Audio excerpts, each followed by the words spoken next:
What's up, everybody? Welcome to the Stocks channel. My name is Corey, and today we had a very volatile day in the stock market with a huge gap down open and then closing in the green for the day across the indices. What should you take away from today's price action? First up, let's take a look at the S&P 500 SPY ETF.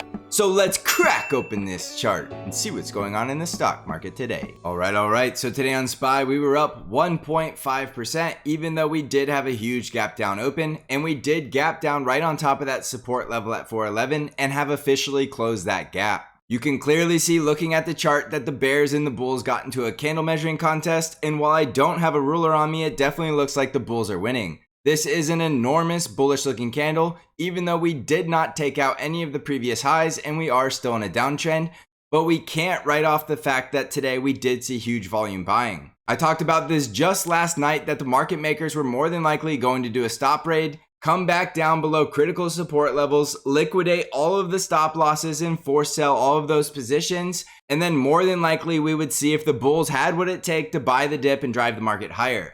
So far, we can clearly see there was plenty of liquidations below this level because we got all the way back down from 422 down to 411 in just the overnight session. And clearly we saw plenty of buyers of the dip, and you can tell there is a huge volume candle today. So there was a lot of buying at these lower prices. Does that mean we're completely out of the woods and we're back on the bull and we're going straight back to all-time highs? Absolutely not. But the good news is we finally did see huge volume buying, and we did see that forced liquidation, so we know there's now even more cash on the sidelines. When there's nobody left to sell and everybody is sitting in cash, more often than not, that is going to be a bullish development, which should help the stock market rally higher, even if it's only going to be a counter trend rally in a further bear market. Also, keep in mind that most prolonged bear markets are during economic recessions, and last time I checked, we are still not in an economic recession. Is there one right around the corner is to be debatable, and that's not something we really care when we're just doing technical analysis. We're more concerned with following the trend and following the price action. So just remember, just because we had a bullish day, we still do have a downtrend, so we're not out of the woods yet. On SPY, we need to see the bulls getting back over the 20 simple moving average, which is currently just below 443, and then definitely the most bullish breakout will be closing back above 450 and then making a new daily high above 457. So the bullish developments from here are going to be back above 439, back above 443, back above 450, and then back above about 458. You need to remember that if you are getting bullish, you're going against the trend, and there's still going to be plenty of volatility in this market because we still do have the VIX above 30. So with high volatility, expect there to be plenty of traps, so I don't necessarily expect a smooth ride in either direction. I think if you're getting overly bearish down here at these levels, you need to be cautious, as you can clearly see volatility works in both directions, and you saw that very clearly in today's price action. We had a huge volatile gap down followed by a huge volatile buying session, and that's exactly what I'm talking about when I say bull traps and bear traps alike. If you got bearish at the open, you got trapped on today, and more than likely if you got bullish at the close, you could be getting trapped tomorrow. Only time will tell. One thing's for certain is the market's going to create max pain, and if too many people start to get bullish off of this low, I wouldn't be surprised to start to see a retracement of today's candle and coming back down to these support levels right around SPY 420. So it's a downtrend until it's not, so if you're getting bullish at support, make sure you're locking some of those profits. Jumping over to the NASDAQ 100 triple Qs, you can see we had a very similar candle, and again, this was on huge volume buying, and on the triple Qs, we didn't come down to any critical support. We actually gapped down below 323, but officially we have closed that gap. We still do have a gap at 315, but there's no guarantee we have to go fill that gap. And you can see the price action did close back above the 5 EMA, but failed to break and close back above 341. So just like I said on SPY, there's no way the bulls are out of the woods just yet, and this is clearly still a downtrend.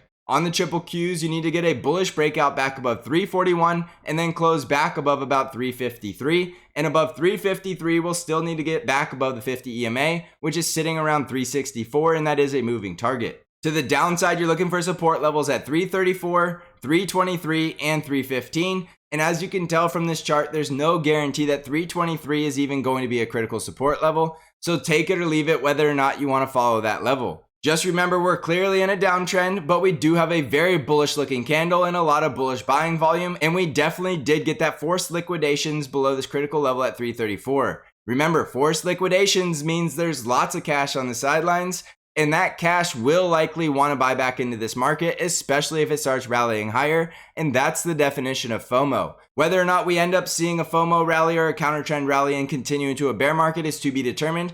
I'm not making any predictions on whether we go into a bear market from here. I've said it time and time again, we need 2 daily closes below 334, and so far we only have 1 daily close below that level. So I'm not going to call it a bear market until we officially start getting multiple consecutive closes below triple Q's levels of 334. Jumping over to the Dow Jones, you can see we're up 0.25%, but again, a very volatile candle. We gapped down below 324 support and closed back above the support level at 331.5. So we very clearly saw a very volatile day. As you can tell, this was all buying volume, and we are still at the lower Bollinger Band, and we're very clearly still in a downtrend. The bullish breakout levels for the Dow Jones are back above 338 and then back above 340, and then eventually getting back above 347 and breaking out back above 353. Remember, I told you that if we close on Friday below 340, we do have a confirmed double top on the weekly chart, and that's not something we can just ignore. You can also see we still do have a gap to fill up here at 360, so if we start getting bullish developments and bullish breakouts, you will want to pay attention to that price target up there at 360, because we know that gaps typically do get filled. It's not a matter of if, it's just a matter of when. So continue to respect these downtrends across the indices, but don't completely ignore the fact that we just saw huge buying volume across all 3 indices today. On the Russell 2000, you can see we were up 2.62% today, intraday below that support level at 191, but closing all the way back above resistance at 197. Your bullish breakouts from here are back above 200, back above 207, and then the most bullish breakout is back above 212. If we lose support at 191, we're very likely going all the way down to 170 with support on the way there at 183. So 191 is by far the most critical support level. On the ARKK ETF, we were up a whopping 7.79% today, and this is looking more and more likely like we could have seen the bottom on ARKK right around $60. We gapped down around 57, but we did close much higher for the day, and we did close back above the 5 EMA. It's way too soon to be getting bullish on this ETF because it's still clearly in a bear market and still clearly in a bear trend. So your bullish breakout levels will be back above 72, back above 78, and then getting back above 84. So there's still plenty of bears that are going to short this ETF at resistance. So if you're waiting to get bullish, I would wait for at least a breakout back above the 20 simple moving average. Or if you want to be a little more conservative, wait for a breakout back above the 50 EMA. It's a downtrend until it's not, and this ETF has very clearly shown it's in a strong downtrend. So if you're getting bullish, make sure you're setting your risk at $60 because below that level, we could be coming all the way down to $50. On the VIX, we were down 2.26% today, but we continue to see the VIX closing above 30 for the second day in a row. This was very clearly a gap up and a huge crush day for the VIX, but we can't ignore the fact that the VIX is in a bull trend and still above 30, so this is still going to be a very volatile market.